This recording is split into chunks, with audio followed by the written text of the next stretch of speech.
Assalamualaikum warahmatullahi wabarakatuh. Halo semuanya, perkenalkan kami kelompok 6 yang beranggotakan saya Wanda Syira Nasra sebagai moderator dan ada Rahmadani dan juga Tias Triyatmi. Sebelum masuk pada materi, kami ucapkan terima kasih kepada Prof. Dr. Haryanto MPD dan Dr. Geminastiti Sakir SPD MPD selaku dosen pengampu mata kuliah perkembangan peserta didik. Baiklah, materi yang kami bawakan adalah perkembangan emosi. Oke guys, enjoy watching our video. Baik, saya akan menjelaskan mengenai pengertian emosi dan teori-teori perkembangan emosi. Yang pertama adalah pengertian emosi. Definisi utama emosi mengacu pada perasaan kuat yang melibatkan pikiran, perubahan fisiologis, dan ekspresi pada sebuah perilaku. Yang kedua, teori-teori tentang proses terjadinya emosi. A. Teori James Lange Teori. Teori James Lange, emosi berpendapat bahwa sebuah peristiwa menyebabkan rangsangan fisiologis terlebih dahulu dan kemudian seseorang menafsirkan rangsangan ini. Setelah interpretasi dari rangsangan terjadi, seseorang mengalami emosi. Hasilnya yakni mengalami suatu peristiwa, lalu menimbulkan gejala fisik, penafsiran, dan menyebabkan perubahan emosi. C. Teori Shutter-Singer. Menurut teori ini, suatu peristiwa pertama menyebabkan rangsangan fisiologis.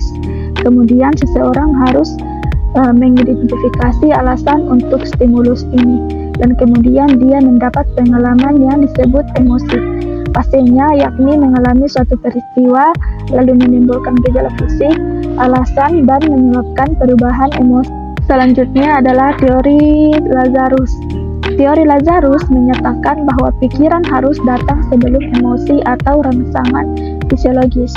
Dengan kata lain, seseorang harus terlebih dahulu berpikir tentang situasi sebelum dia mengalami emosi.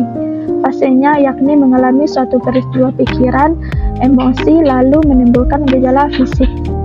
Dan yang terakhir adalah teori facial feedback atau umpan balik wajah. Menurut teori umpan balik wajah, emosi adalah pengalaman perubahan pada otot wajah seseorang ketika seseorang tersenyum dan kemudian mengalami kesenangan atau kebahagiaan. Ketika dia cemberut, dia kemudian mengalami kesedihan. Pastinya yakni mengalami suatu peristiwa lalu menimbulkan perubahan wajah dan menyebabkan perubahan emosi. B. Jenis-jenis emosi. Emosi manusia dapat dikelompokkan menjadi dua kelompok, yaitu emosi primer dan emosi sekunder. Emosi primer adalah emosi utama yang dapat menimbulkan emosi sekunder. Emosi primer muncul begitu manusia dilahirkan. Emosi primer antara lain gembira, sedih, marah, dan takut. Yang pertama, gembira merupakan emosi yang muncul ketika seseorang merasakan suasana hati yang menyenangkan. Rasa gembira muncul setelah seseorang mendapatkan keberhasilan dari usaha yang dilakukannya. Yang kedua, perasaan sedih muncul disebabkan tidak terpenuhinya keinginan-keinginan dalam diri seseorang. Yang ketiga, marah merupakan emosi yang timbul karena keadaan yang muncul ketika individu telah melakukan aktivitas, namun dia menemukan halangan-halangan yang menjengkelkan dalam menyelesaikan pekerjaan tersebut. Marah dapat juga disebabkan seseorang merasa terganggu dengan kondisi yang menghambat seseorang mencapai tujuannya. Yang keempat, perasaan takut muncul ketika seseorang menghadapi sesuatu yang dapat mengancam keselamatan dirinya. Rasa takut juga dapat dalam bentuk fobia atau ketakutan yang semu.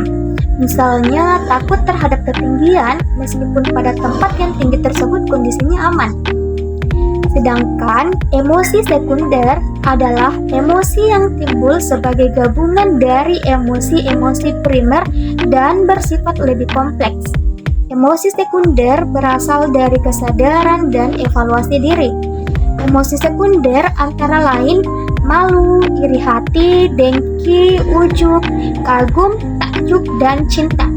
Yang pertama, perasaan malu muncul ketika seseorang merasa yang dilakukannya tidak pantas. Perasaan malu dapat berakibat positif atau negatif. Perasaan malu melakukan kejahatan akan membuat manusia berbuat hal-hal yang baik, tetapi perasaan malu menyatakan kebenaran dapat menjadikan seseorang menyembunyikan kebenaran tanpa disadarinya. Yang kedua, iri hati dan dengki merupakan emosi yang timbul dari rasa tidak puas seseorang terhadap apa yang dimilikinya dan merasa sakit hati terhadap apa yang dimiliki oleh orang lain. Yang ketiga yaitu ujub, adalah sikap sombong yang muncul dari perasaan kagum terhadap diri sendiri. Ujub menyebabkan seseorang menolak kebenaran dari orang lain dan meremehkan orang lain. Pada tahapan perkembangan emosi, perkembangan emosional dimulai pada usia dini ketika anak-anak masuk taman kanak-kanak dan prasekolah. Melalui interaksi mereka dengan orang lain, anak-anak mengembangkan kemampuan sosial dan intelektualnya. Perkembangan emosional dan intelektual biasanya berjalan beriringan untuk membantu anak mengembangkan kemampuan sosialnya. Karena interaksi antara anak-anak dan orang dewasa menciptakan kesehatan emosional. Dari umur 2 tahun, anak sudah mulai menguji dirinya sendiri dengan emosional terhadap perilaku mereka. Ini adalah standar anak-anak terhadap perilaku yang merupakan cara yang baik untuk memulai proses perkembangan emosionalnya. Bagi anak-anak, mengamuk adalah cara untuk mengekspresikan diri mereka karena kata-kata sering gagal menyampaikan maksudnya. Mereka merasa bahwa kata-kata tidak cukup untuk menyampaikan seluruh pesan. Maka orang tua dan guru harus memberikan penguatan positif pada anak dengan cara membujuk anak untuk bicara tentang masalah atau sinyal emosinya. Sebab jika tidak dilakukan, anak cenderung akan mengamuk lagi. Kemudian pada usia 3 tahun, anak telah semakin terampil mengatur emosinya. Anak sudah mulai paham ketika orang tua mengajarkan bahwa tidak boleh lagi membanting-banting mainan ketika marah. Kemudian beranjak ke usia 4-6 tahun, anak-anak juga telah mulai mampu mengenali orang lain. Pada usia 7 tahun sampai 12 tahun, anak telah mampu melakukan regulasi diri lebih variatif, yang mampu menunjukkan sikap yang lebih pantas dalam ekspresi emosinya. Mereka juga lebih mampu menunjukkan emosi-emosi yang membuat orang lain senang, misalnya emosi gembira, senang, malu, kagum, bahkan emosi cinta.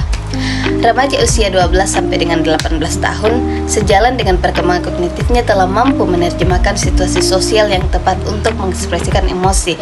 Mereka akan lebih pandai bersahabat dan mulai mengekspresikan diri dari ikatan emosi cinta yang lebih kuat dengan orang tuanya. Kemudian bimbingan emosi pada anak dan remaja. Perkembangan emosi pada anak dan remaja harus dibimbing dengan baik oleh orang tua maupun guru, sebab kecerdasan emosional akan mempengaruhi kesuksesan anak dalam kehidupan berikutnya. Berikut ada beberapa cara yang dapat dilakukan untuk membimbing emosional pada anak dan remaja.